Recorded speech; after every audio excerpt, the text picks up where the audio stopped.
Well, we're milking about 48 a day. And of course, we had a good few other cattle running as well, like the dry cows and such like. Yeah, got it. But about 48 a day is what we work, is.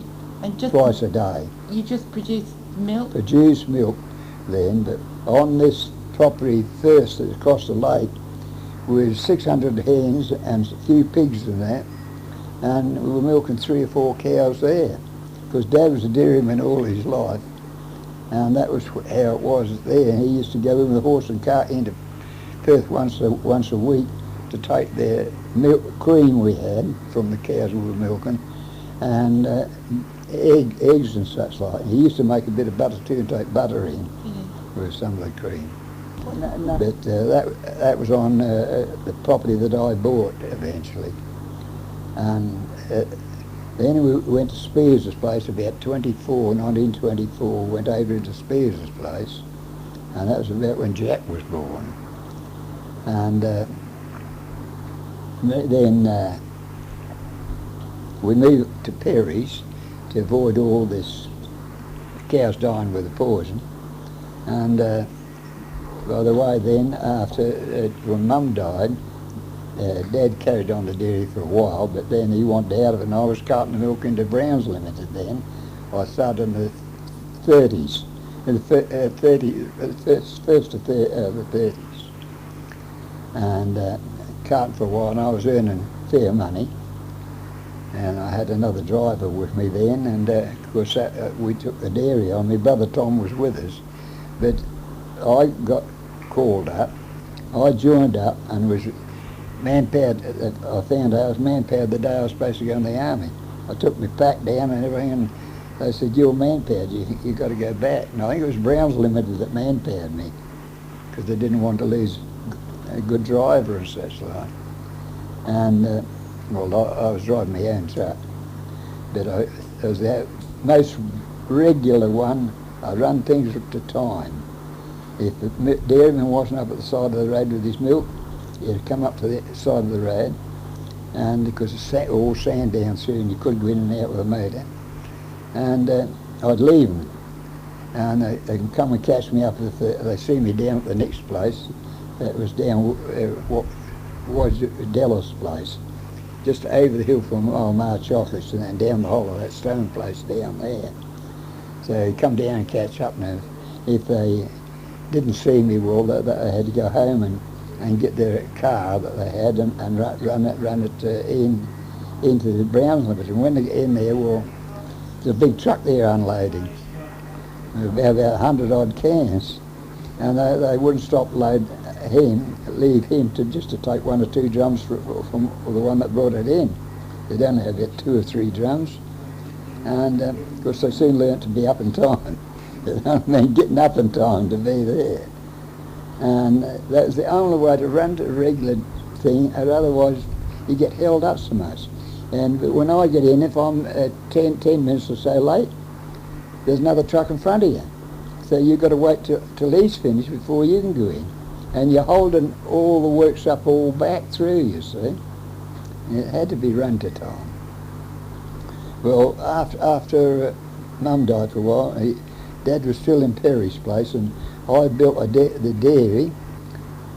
I built most of it myself, with a little bit of help from my brother, who was a carpenter and that.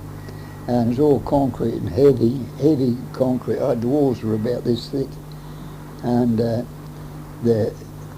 bedding of the foundation, it was 14 inches deep at one end and tapered down to 9 inches, because it was just over the crest of a little bit of hill, and that, so I had to build that up so that it drained out the back out into a hollow, all the washing from the dairy and that. And you had to cut it back up a little bit of a laneway. And that's when the cows went out. They come in one little paddock and out this other one. And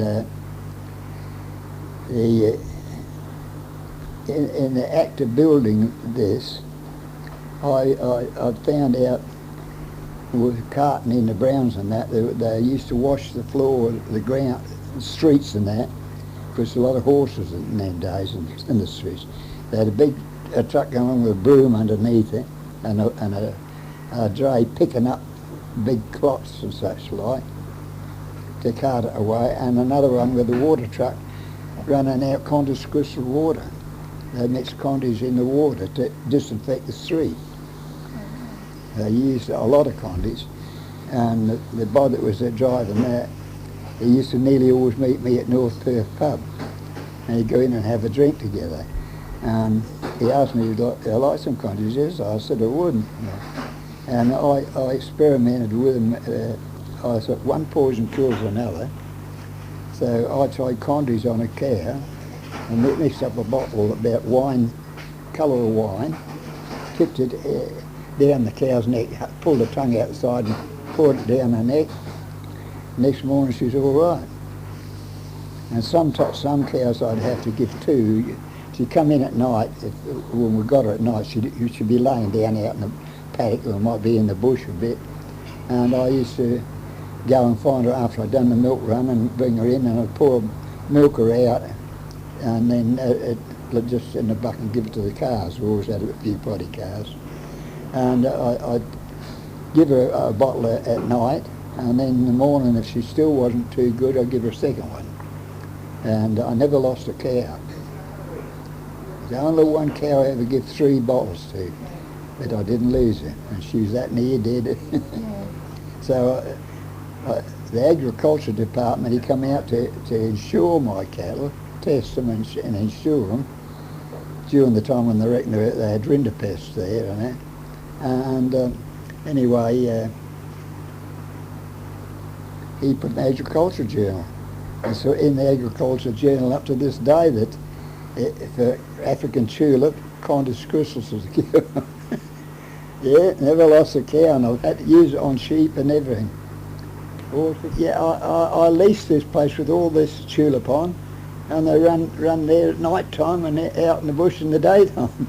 And you just have to call them in the morning. They'd come across the swamp where that fence goes up the middle.